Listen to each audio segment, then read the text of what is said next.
Hi, everyone. I've been looking forward to this event for weeks, and now it's finally here.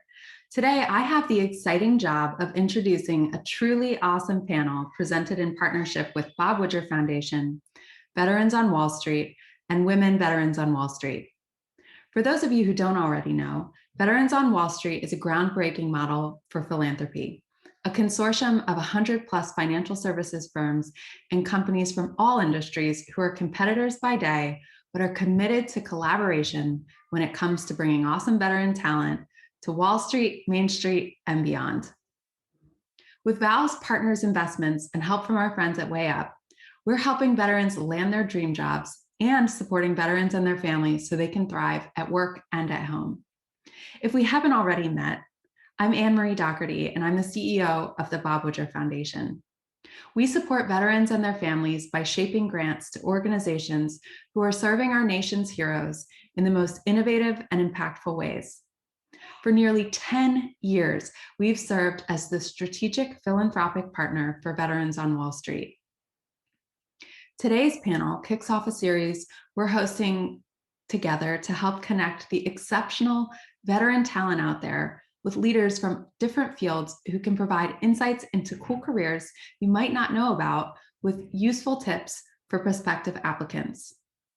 This afternoon, you'll hear from a panel of experts about the exciting field of financial crimes compliance. The newest frontier for our military is in the cyber domain.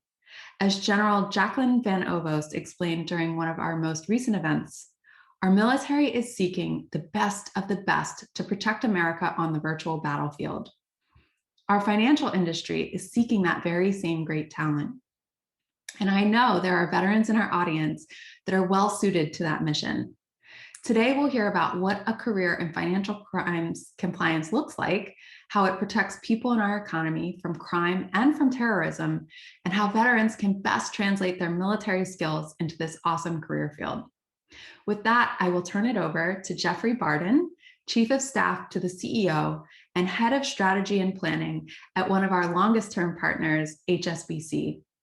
Jeff served as a U.S. Army Ranger and is an incredible example of how veterans can succeed as leaders in the finance industry. Jeff, thanks for having me, and over to you. Thanks, Anne-Marie, and thank you for that kind intro. This is a great topic because financial crime is one of the biggest threats that keep CEOs at night. It is far-reaching, it's increasingly sophisticated, and it's constantly adapting. It spans everything from credit card fraud and identity theft to money laundering and terrorist financing. As part of their charter to safeguard the integrity of the financial institution, combating financial crime is embedded in the mission of every financial institution. And mission is a concept that veterans really understand, alongside a real developed sense of situational awareness, discipline, decisiveness, and an approach to teamwork, which are all the intangible attributes that really can be so critical to success. So I'm pleased to host this panel today and introduce the speakers that we've got who will provide a lens on this important and dynamic environment of fighting financial crime, and they can provide their perspectives on the roles that veterans can play as part of the effort. So I'm joined today by Rachel Kaufman, who's Managing Director and Global Head of Suspicious Activity Reporting at JP Morgan Chase. Kevin Lampeter, Executive Vice President and Head of U.S. Financial Crime, as well as the Bank Secrecy Act and Anti-Money Laundering Officer at HSBC. And Tom O'Donnell, Partner and America's Financial Crimes Compliance Leader at EY. So panel, welcome aboard. Thank you for today, and I suggest we get started. So first question, as leaders in this space, in your own words, could you please describe what financial crime compliance is and why it's important? Rachel, why don't we start with you? Okay, thank you so much, and thanks to everyone for joining. Really proud to be able to come and speak to everybody about this really important topic and really great opportunity, career opportunity for I hope many of the folks listening in today. The question is about what is financial crime compliance. It is an awful lot of things, and hopefully you'll learn a bit more about that over the next hour.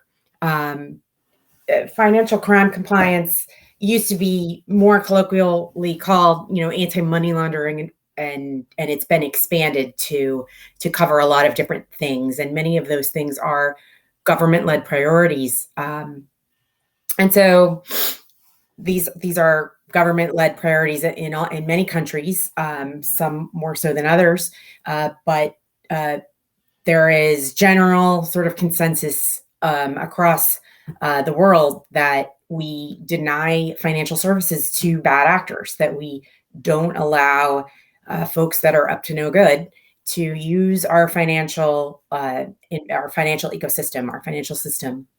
And so financial crimes compliance is designed with multiple different layers of lines of defense.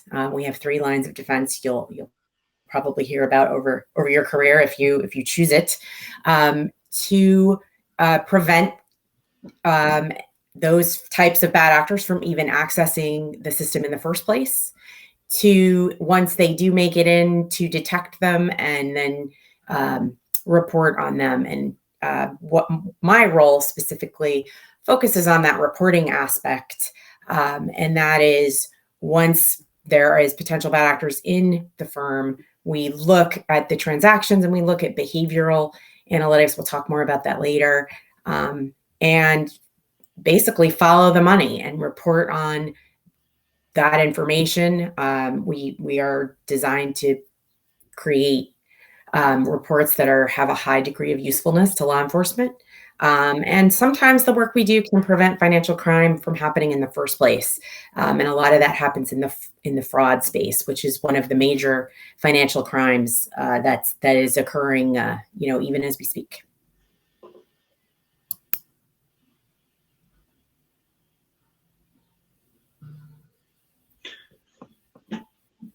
Okay, so Kevin, anything to add? Jeff, thanks very much for having me. And just to follow on what Rachel said and maybe pick up on how Jeff opened this, financial crime really is one of the most complex dynamic spaces to be in if you're in the private sector today. It really wants you to get out of bed in the morning and do good things and do good, not only for your company, but do good for society and for the communities which we operate. Every bank's organized a little bit differently around this space, but I'll give you the HSBC view of financial crime. And as noted, it's on top of every CEO's and executive board's mind of making sure we get this right. So from an HSBC perspective, we really are organized around 5 kind of risk pillars of what we're worried about. And one is money laundering. So we have an anti-money laundering program, which again is prescribed by law in terms of what we have to do. And we go above and beyond that, as do many of our peers on the call here. Bribery and corruption and all the bad outcomes of that. We have an anti-bribery corruption pillar. Sanctions tends to be economic sanctions by OFAC, U.S. government, against bad governments, actors, groups, everything from nuclear non-proliferation in North Korea to terrorist organizations, et cetera, and just bad people that you would recognize, Syria, and you go down the list. Fraud and insider threat, a big area for us. Some organizations don't have it under the financial crimes area, have it separate. We've decided to have it in one consolidated area because we think there's a benefit having the skill sets together, the capabilities together, and it provides great career opportunities for our people.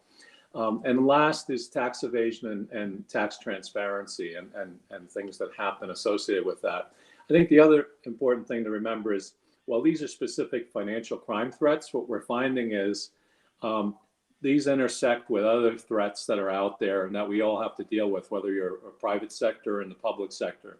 Cyber absolutely intersects with financial crime, fraud, and in a growing force multiplier way, giving bad actors the advantage over firms and their defenses because of their ability to change at pace, at speed, with cyber capabilities. Geopolitical risk, another factor that intersects with a lot of financial crime. We wouldn't have thought that years ago, but it does. And then environmental society type things. So, wildlife trafficking, timber trafficking, all the things that hurt our environment are becoming, intertwined with our financial crime risk capabilities. How do we do this? We'll talk about it later in terms of technology and other components, but the biggest core component of any program is hiring the right people. And certainly your audience here today, you represent the best of the best, and certainly a lot of the capabilities that Jeff described earlier, just bring you ready to go when you come into a job like this. So, I think that's why we're here, hopefully to talk to you and hopefully bring you up to speed on what's going on in this space. All right, thanks, Kevin. I want to pick up on a thread that you started to cover, and maybe Tom, you could lead off the response on this because, Kevin, you had mentioned that, it's not just about being important for banks, but it sounds like, fighting financial crime is important for the government, for society, for the overall global economy. So, Tom, your perspective on that? Yeah, Jeff, absolutely. Thank you. And thanks to Anne-Marie and the Bob Woodruff Foundation, VOWS and wVOWS for having me here today, and humbled and honored to be on a panel with these folks and join you today. But Jeff, I think you're spot on, and then Kevin led in with it. It's much more than really protecting a bank or an account. It's really looking at the global financial services institution as a whole. When you look at certain things, you may think money laundering. Well, what is that? You go to tax evasion, you go to drug cartels. But when you really dig down deep into it, all of the societal impacts that Kevin mentioned, when you're looking at sanctions evasion, which is essentially funding and funneling money into governments that are conducting activities that are counterintuitive to U.S. policy. When you look at certain aspects of human trafficking and the societal impacts of money laundering, protecting the integrity of our financial services system globally is really the underpinning of what we're doing here when we talk about financial crimes. And Rachel led in with earlier, financial crimes, you may think anti-money laundering. And really that's what everyone goes to. But when you look at the broader impact of terrorist financing, anti-money laundering, tax evasion, fraud, human trafficking, basically turning ill-gotten gains and making them appear to be legitimate funds, and all of the downstream impacts that that money can be used for. That's really why we're at the forefront of this, and why it's an imperative, and why it's important, not just as we led in with for banks, but from a society perspective as well. And that's really what drew me to this over 20 years ago from a personal aspect. And I get the question a lot from friends and family and folks that are interested in this. And really, what do you do? Why do you do what you do? Financial crimes, what does that really mean? And when you sit down and you have that conversation on what it entails and what you're actually doing, and Rachel said you're following the money. You're following the money, and you're also attempting to prevent that money from even entering the financial system and being used for nefarious ways. So much more than just protecting an individual bank or an individual transaction, but it really is a societal imperative to ensure that we do our best to combat the transfer and illegal use of funds. Thanks, Tom. You know, the way you tee this up, I think this reinforces where we started this, which is there's clearly a mission here, which I think will resonate quite well with folks coming out of the military and veterans that are in place, you know, really to come in and continue the mission. But to take part in that, Rachel, what would you say are some of the knowledge, the skills, the capabilities that would make somebody successful fighting financial crime? And what are some of the harder competencies to find nowadays? Absolutely. Financial crime compliance is changing dramatically in the next several years. I think it's gonna really, we hope, change for the better. In other words, the global financial crime prevention, detection, reporting, all that regime is going to really be able to start making use of some of the analytical tools that are out there. And so a critical skill set that's really needed today and incredibly difficult to find is the ability to work with extremely large data sets. And so I'm talking about things that are much larger than fit into even Windows 365 Excel files. We're talking about tera data sets.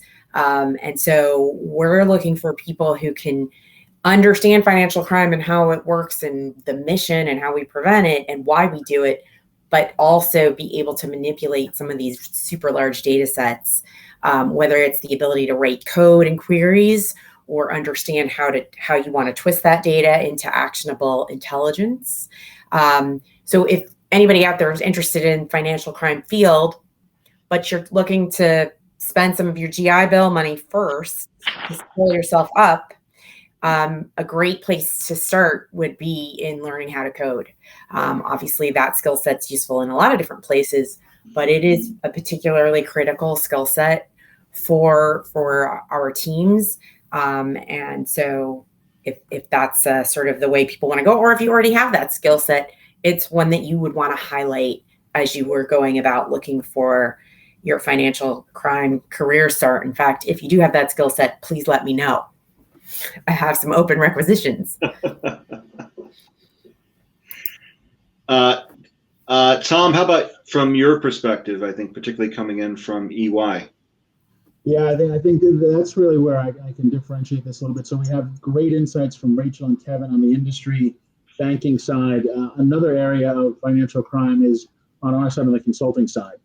So really assisting large global financial institutions in their desire to develop, enhance, build, and strategically transform their programs. So from a consulting aspect, I think some of the things we look at, in addition to the skill sets that Rachel and Kevin will discuss, are really that desire and ability to work within a team, which I think really suits our veteran candidates well.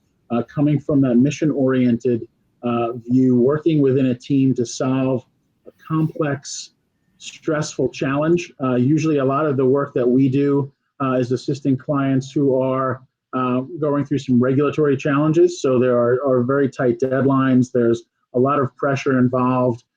So that team dynamic of working well within a team a natural knowledge for geopolitical activity. The sanctions regimes and the regulatory regimes across the globe is another area that we assist our global banks with that are operating in multiple countries. And then really just that desire to continuously learn and want to do more. So from a fin crime perspective, there's so many different areas you can focus your skill sets on. But for us, it's really that flexibility, agility, teaming and teamwork within a broader group, and operating under stress and quick decision making from a consulting side is what we look for as we assist our clients. And I know, Kevin, from your perspective on the industry side, maybe a little bit different or more nuanced from a skill set as well. Yeah, Tom, I think you had it spot on. I was listening to you, and you almost captured word for word. I mean, critical decision-making skills under pressure, difficult conditions, natural fit for the audience we're talking to today. And clearly we see that day in and day out on multiple levels. Communication skills, not only with your teams, but across your large organizations and with your partners, and also external engagement. I think what banks have found in the financial crime space is this is not an isolated problem that you can solve by yourself. Working together, whether it's the private sector working together and using a network to defeat a network, works very well. We know that. We also know that working with our public sector partners and helping them mitigate some of our largest financial crime, national security threats also helps remediate and mitigate threats to the financial system, to our employees, to our colleagues, to the communities we live. So again, you need people that are going to be collaborative, good communicators, be able to partner well with all types of individuals. I think results driven, Rachel mentioned, I didn't think when I joined that I'd be spending as much time as I did with data scientists and really smart people that are way smarter than me. And terabytes and petabytes and all the rest of it are all things that we talk about now in the data that we collect to fight financial crime. So, I would encourage everybody, that's out there. Rachel mentioned the GI Bill, but GI Bill, if you want to go the formal route, and I'll use my son as a pawn here now as an officer in the Marine Corps, he's virtually taking his MBA right now while he's on active duty. But also he's really jazzed up about the fact he's focused on advanced analytics and has taken a specialization in advanced analytics and really good decision from my perspective. But I think if you kind of look across, all of these skills you pick up, listen to podcasts, go out and there's a lot of free courses out there in the various industry groups virtual right now. Every bit of knowledge that you pick up only broadens your skill set horizontally, and that makes you more marketable. It also provides better options and more opportunities for you as you go forward.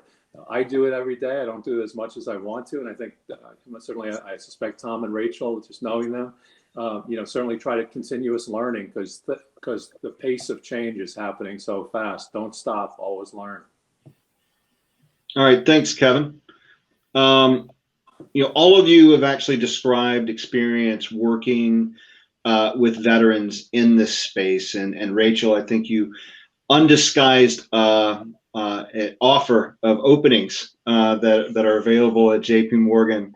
And maybe let's go on that for a little bit. So put yourself into your own shoes as you're looking at candidates for different types of roles. What is it about veterans that make them strong candidates for some of the roles in your space? What are some of those experiences that you find that are really relevant to the role? Because look, I'll say personally, with a lot of the folks that I speak to, there's the trying to identify what's the value from my own experience, coming from a guy who used to jump out of airplanes, and translating that into working in financial services. So, Rachel, what are you looking for? Oh, so many things. It sounds like I'm looking for Kevin's son. So maybe you could send me his information. But veterans are a really great fit for financial crime work. And I think Tom and Kevin both touched on some of the reasons why and sort of what I'll focus on is that the whole concept of a broader mission. While of course I work for JP Morgan and my role is absolutely to protect the bank, the sense of mission that I have coming to work every day is part of why I do what I do. And that mission is a far broader mission than just protecting the bank. We are protecting our vulnerable customers from themselves, from making poor decisions. We're doing, sort of very painful work sometimes, but work that contributes to societal good. And so I think that's the same sort of mission sense that draws many people to military service. So if that's the sort of thing that's important to you, is looking for a career path that has a broader mission, then financial crime should certainly be on the short list of things that you might be interested in looking into. There's a real community spirit from folks in the space. I don't think it necessarily exists with my colleagues at the bank who are more on the business side and the deal making side. They're very much in competition with HSBC, whereas Kevin and I have worked together for several years now on some pretty innovative and exciting things that are making financial crime better. So I really like that part of the job myself. So skills that are frequently developed in the military, which do translate quite well, are attention to detail. We especially need that in the space that we call our know your customer space. I'm assuming that when you're jumping out of airplanes, attention to detail might be important. Just a guess. I've never jumped out of a plane, so I don't think I would ever jump out of a perfectly good plane. Operational mindset, logistics and organizational skills, all of these type of things, which the military, sort of really trains folks up real well, and are things that are very useful in the financial crime space. Kevin, some of your thoughts? Yeah, I echo what Rachel said, but I think in addition, I would say, problem solvers under difficult conditions, finding a solution to something that came out of left field that you didn't expect was going to happen. You had a plan. Here was our plan. Here's our plan B. But plan C and D just hit us. And what are we going to do about that? And I've seen a lot of people in my career, when they're presented with something that's not on the page, just fall apart. And your ability to adapt in those circumstances is very critical. Won't necessarily be, in our case, that's different than Jeff's description of going out of an airplane. It won't necessarily be immediately a life or death decision, but it can be down the road. And as I explained to our teams and certainly our businesses, what does a really bad day look like if we get it wrong? A really bad day is not that we filed a report late or that we got we missed a field on a regulatory required report. A really bad day is that we missed something and transactions came through our institution that funded a really bad event, like an Oklahoma City bombing event, or a human trafficking event that assisted traffickers getting individuals into a country. Getting nuclear weapons to a rogue nation state. That's what a really bad day looks like for us. So if you picture that, everything behind that should be a lot less stressful to deal with. So that's the worst that can happen. So you bring a lot to the table just by your sense of calm, a steady hand, the ability to operate under pressure, I think is absolutely critical in our space.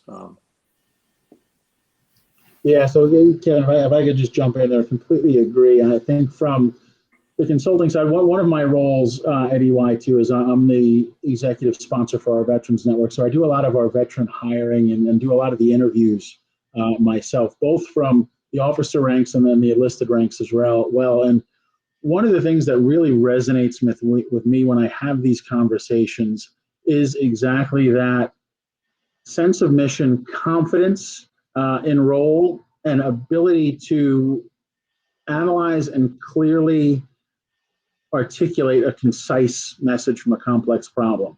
One of the discussions I really like to have is I get a lot of questions from our veterans, our new hires, or even the ones in the interview process on, well, I'm coming out of military service, whatever branch it may be. I don't really have any skills that would translate into financial services. I've never done anything in financial services. Obviously, I've never worked in a bank before or for a consulting firm before. And what I like to do is I'll go through their backgrounds with them. And the example of, have you led a team? And well yeah, I led a team of 15, 20, 100 people. Okay, so our managers don't lead teams that big. Have you done anything around logistics or planning? Well, yeah, I was responsible for making sure that equipment was moved from part A of the world to part B of the world. It was there on time and everything got there as it needed to be. Okay, so you just executed a multinational movement of billion-dollar equipment, made sure it got there on time and nothing was missing. I think you can assist us in budget planning and fraud prevention. So it's really taking the skills that you've already had and that you've developed over the course of your military career and just translating that into a business perspective. And I know the Bob Woodruff Foundation and VOWS have programs where they'll work with veterans that are transitioning on just how to articulate that into a resume. But what I can say is what I'm seeing is your skill sets now are very translatable into financial services, into consulting, and especially into financial crime, given the topics we've talked about here today, too. So I think whether you're looking at industry in a financial services firm or you're looking at the consulting aspect of it, just be confident in your abilities and the abilities that you have are translatable, and have those conversations. And don't be shy on asking the questions or giving your view on how you think it can be translated into non-military type work, because it can. So that's one of the exciting pieces of my role too, is getting to see that transition and then working with you as you come out of military service and into financial services or consulting as well. You know, Tom, I'm really glad that that you went down this path, because what all of you were talking about they really are some of the soft skills, the perspective, the teamwork. But I also think the types of experience that military personnel or veterans may take for granted because it's part of what you do.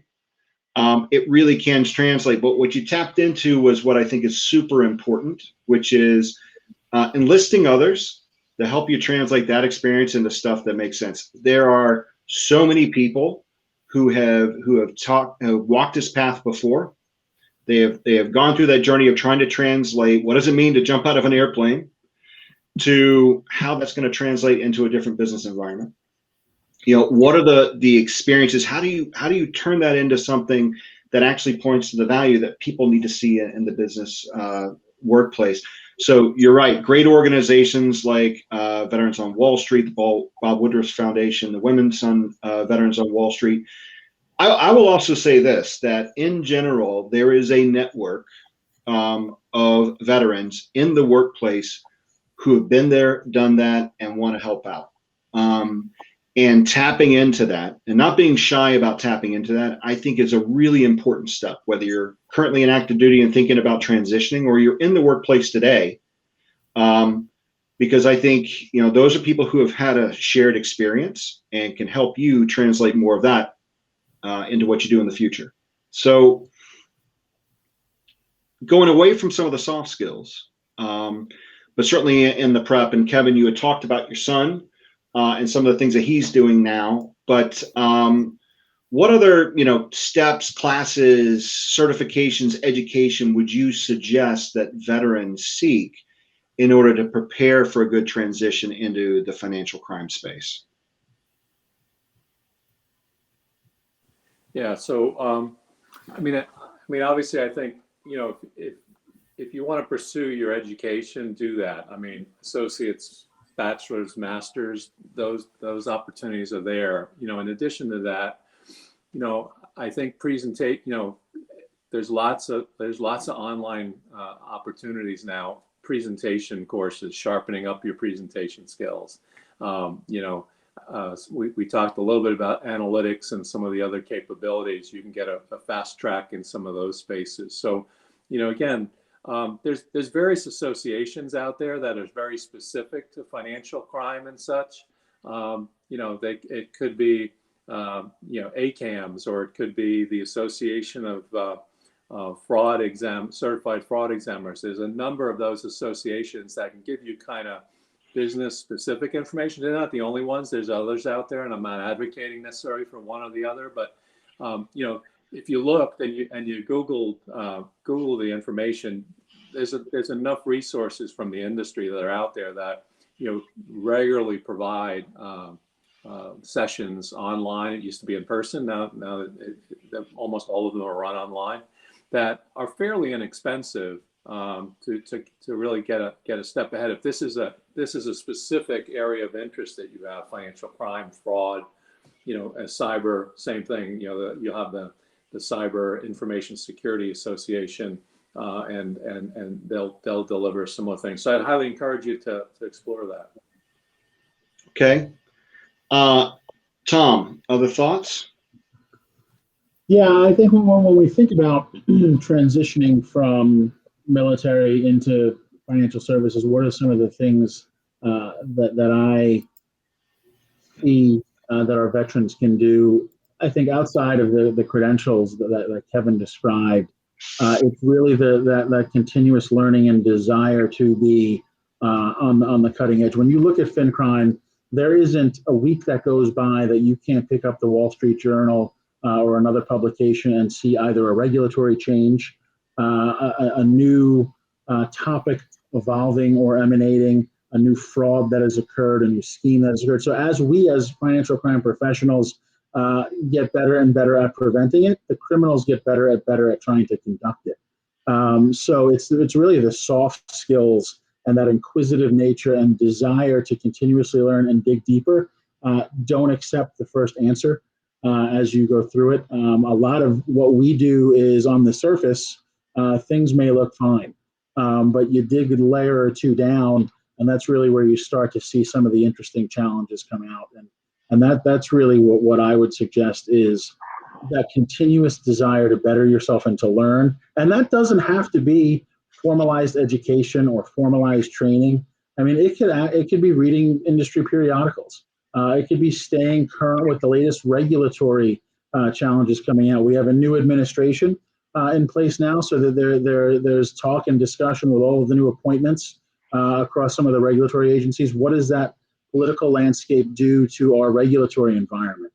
So it's a continuously evolving, changing environment, even from when I first got involved in it over 20 years ago. The basic tenets are still there, foundationally BSA and AML, but we've now moved into a digital society, crypto society. So really what we're looking for is that desire and the ability to constantly change, adapt, and be agile, which again, really suits what I'm seeing are our veterans and those coming out of the military. Those are inherent qualities that you have and you've been taught as part of your military career that are easily transferable now over into the non-military side.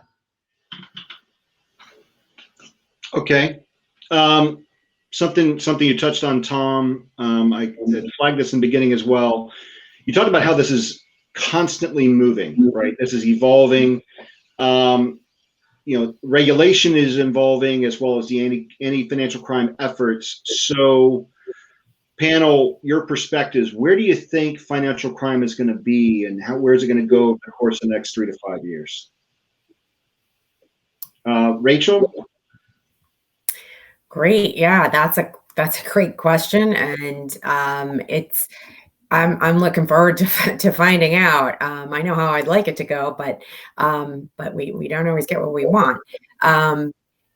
For anybody who's really thinking about this now and thinking this sounds like it's for me, you might be interested to know that at the end of 2020, I believe it's called the National Defense Authorization Act, the NDAA, which some of you may be familiar with, clearly it has the word defense in the title, also included many, many pages focused on financial crime improvements in the United States.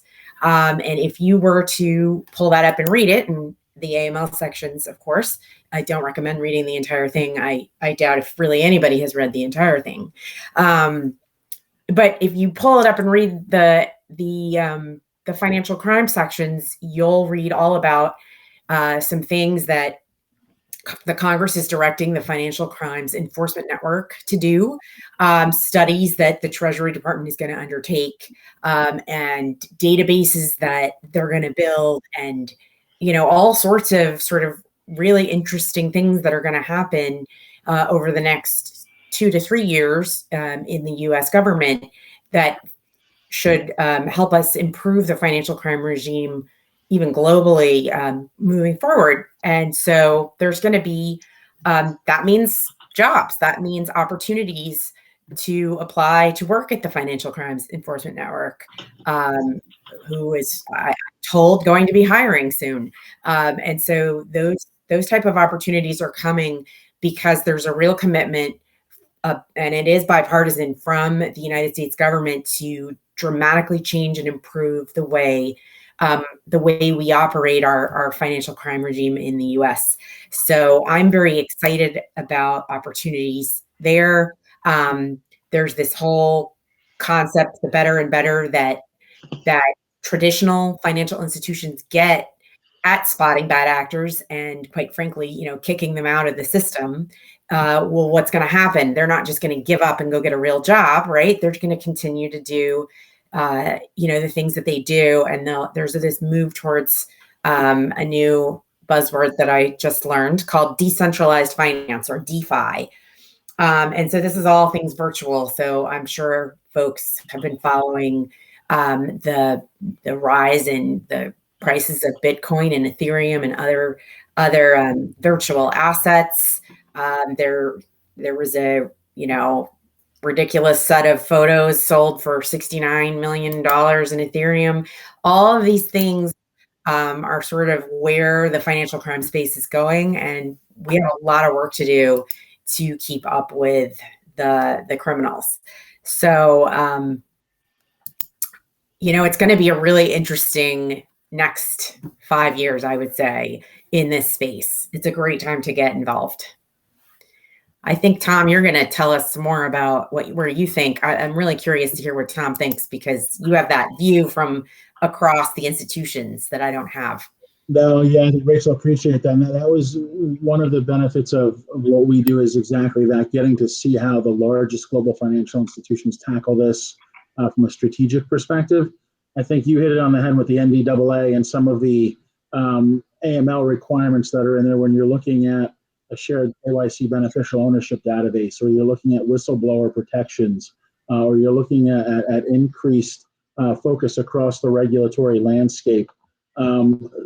I think that the future of FinCrime and AML over the next 5 years is you're going to continually see the blocking and tackling on the KYC, the risk assessments, the foundational elements, but now shifting more so into that digital asset custody, cyber, fintech, a lot of those cutting edge technologies that are really over the past 3-4 years and emerging now, really going to start to see that shift, especially when you look from a generational perspective.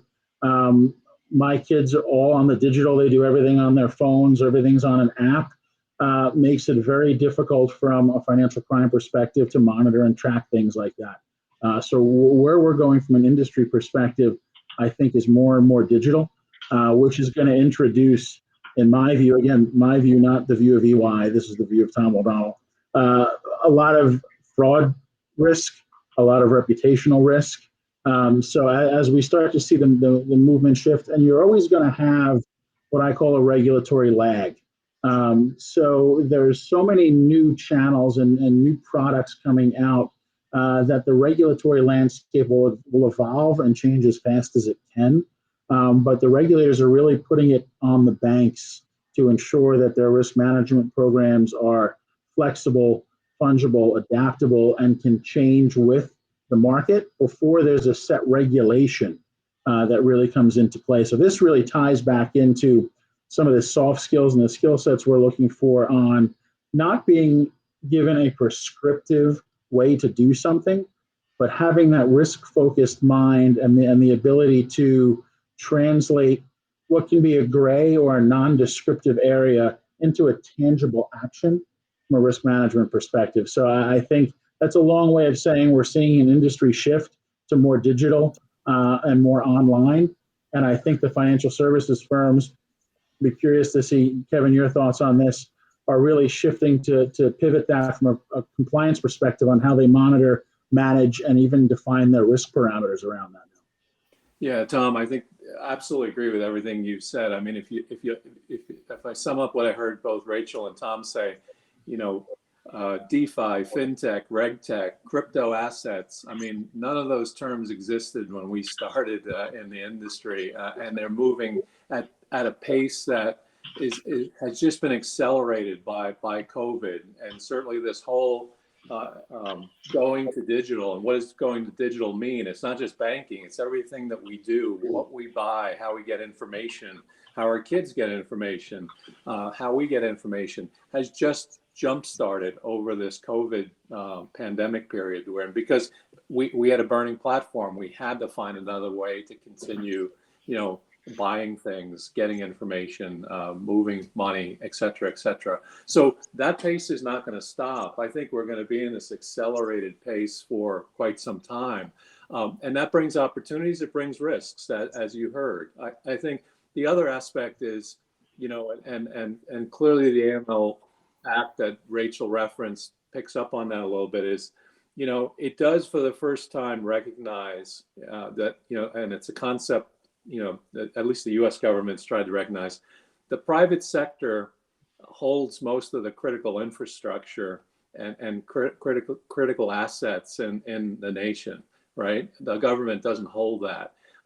It's not about just pushing out laws and saying, here's what you need to comply with, but it's also partnering with public-private partnerships, because there's a value in doing that for our national security, but also to prevent the criminal networks and other bad actors we described. And how do we do that better as force multipliers and not as a us versus them kind of a concept? I think you're going to see a lot more acceleration on the public-private partnerships because it's the right thing to do. And it will leverage capabilities that exist on both sides of those areas. So technology clearly is going to be a driver of all of this, and it'll be interesting to see where we are in 5 years from now. But it's certainly going to be different.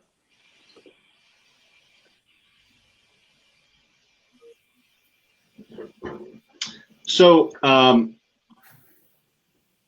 Pretty exciting space that we're talking about, and a lot of the changes that are going on. I guess very quickly, any barriers, any barriers or challenges for veterans they need to be aware of before thinking about stepping into a career in fighting financial crime? Yeah, so I can jump in, Jeff, and I'm curious to hear the other views. I wouldn't call it a barrier as much as I would call it those soft skills we talked about. So I like to say when going from the battlefield to the boardroom, there's different ways to make that transition. And as I said earlier, in my role with conducting the interviews or getting the feedback on the interviews, it's amazing to me how one interview with one person can be viewed so differently by different people. So I think it's a critical soft skill to have on. It may not be as formal or as direct as you're used to in the military in your style of conversation, style of presentation, or just general demeanor. I happen to be pretty old school on formal interviews and very direct conversation, but I'll give you a perfect example. And again, not a barrier. This is a soft skill we can work through. Is I had a candidate come in, Special Forces candidate, highly decorated, very experienced, interviewed with someone who had no military background, was career industry. The feedback on the interview wasn't very positive. And that surprised me looking at the resume. I said, there's a lot of the skills on here we talked about earlier that are easily translatable. Maybe there was a disconnect. So I had one of my other veteran partners interview this person as well. And the feedback was 180 degrees. Absolutely, let's get this person onboarded. Leadership skills, critical thinking, very focused, very confident. So all of those attributes that were positive were viewed in a negative way by someone who wasn't experienced with interviewing veteran candidates. So I would say as you make your transition into non-military life, it's those soft skills and really having the professional conversations outside of a traditional military conversation. Again, not a barrier whatsoever, but something to be mindful for as you just transition your mindset into new roles and opportunities as well. Kevin and Rachel, curious for your thoughts as well.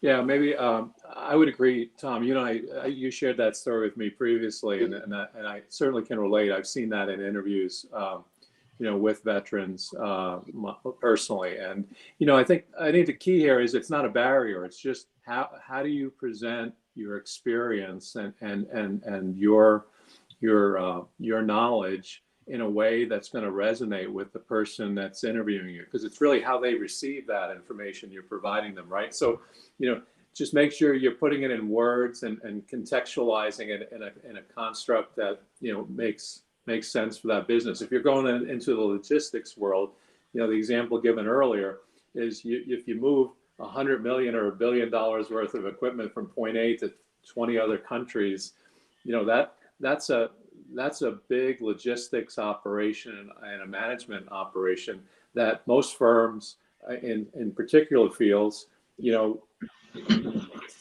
seek out not only experience, but that knowledge and delivering that on time. How do you convey that you did that is very important and could be received very differently from the person that might be interviewing. So again, it's just the style and the content that you're delivering to your interviews sometimes, and making sure you know your audience and the industry you're going to.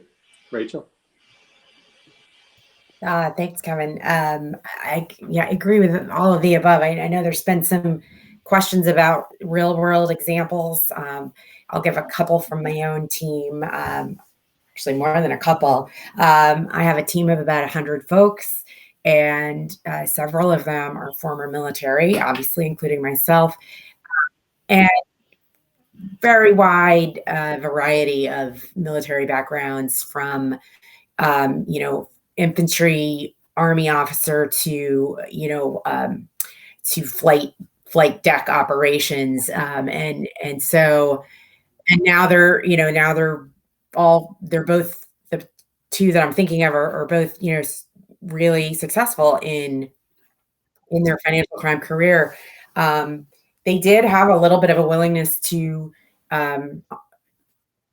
sort of start in at the ground floor and work their way up. And because of their military bearing and background and skills, they are moving up the sort of promotion ladder, you know, far more quickly than some of our other sort of newer hires. So I hope that can provide some perspective. I mean, we at JP Morgan are willing to take a chance on pretty much any type of military background. So you came to this session today. I think that's a great step that you're taking to try to learn about what are some of the leading practices and how you can get involved.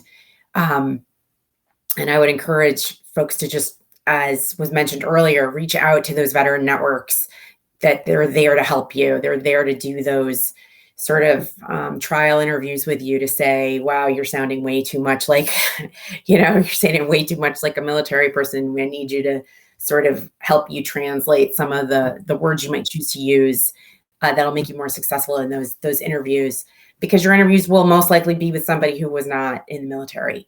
And so being able to work on that in advance is probably a pretty good tip. I think I'm going to hand this back to Jeff. Yeah. Well, look, guys, great discussion. And look, I'll throw one more live example on there. And not even a professional financial crime person, but, you know, the individual I'm thinking of was a former submariner, even though I don't hold that against him. But this guy was a commercial banker. But one of the things that he noticed is he was looking at the data coming through his feeds. He began to identify things that didn't seem to make sense. And very early on, identified on his own that there were issues about activities happening between market. Even though it wasn't within his space and it was actually his day-to-day job, he spotted it, he called it out, he put actions into place. And Kevin, I think you're quite familiar with this.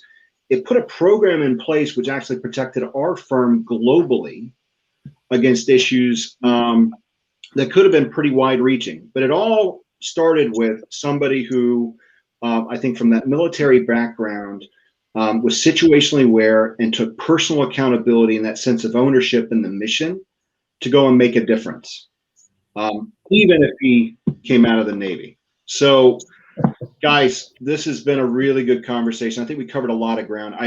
Hopefully this has opened people's eyes. So financial services in the world of financial crime, there's a lot of room to play here. There's a lot of roles, and it's a really important space, not just within financial services, but really, as Tom, I think, had mentioned before, this is something that is it's really tied back into society.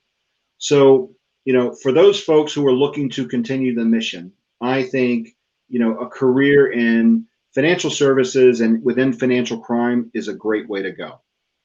So thank you, panel, very much. And I think at this point, I'm going to hand things over to Marshall. Is that correct? Yeah, absolutely. Thanks. Thanks very much, Jeff. And good afternoon, everyone. I'm Marsha Locke with the Bob Woodruff Foundation. And on behalf of all of us at BWF and Veterans on Wall Street, I want to share a big thanks with all of our incredible panelists today. It's really tough to follow this group, so I'll just make it brief. Jeff, I do want to thank you for guiding this important conversation and highlighting an area of financial services that many of our veterans and military spouses may not be as familiar with. And to Rachel, Kevin, and Tom, your extensive experience and diverse perspectives are really, to borrow a point from Kevin just a minute ago, a huge force multiplier for our audience today. I can tell you personally, I wish I'd heard this panel years ago. I had no idea you weren't supposed to talk a lot about jumping out of airplanes when you went to an interview. But seriously, I think we heard some really timely and important insights around not only the opportunity in financial crimes within financial services, but also how to talk about and translate skills more broadly. And I think something really important for this audience, and Jeff, you just hit on it, the feedback from the panelists across this discussion about the purpose-oriented and mission-oriented aspects of working in financial crimes. Things like what constitutes a bad day and helping stop really bad things from happening on what's a different battlefield. But I know many veterans and military spouses and family members they're still looking for that purpose and that mission, and it's clear that they can find it here. And I think Rachel hit on something really important that's true about Veterans on Wall Street, and that's helping create opportunity for veterans to find those companies that will take a chance on them.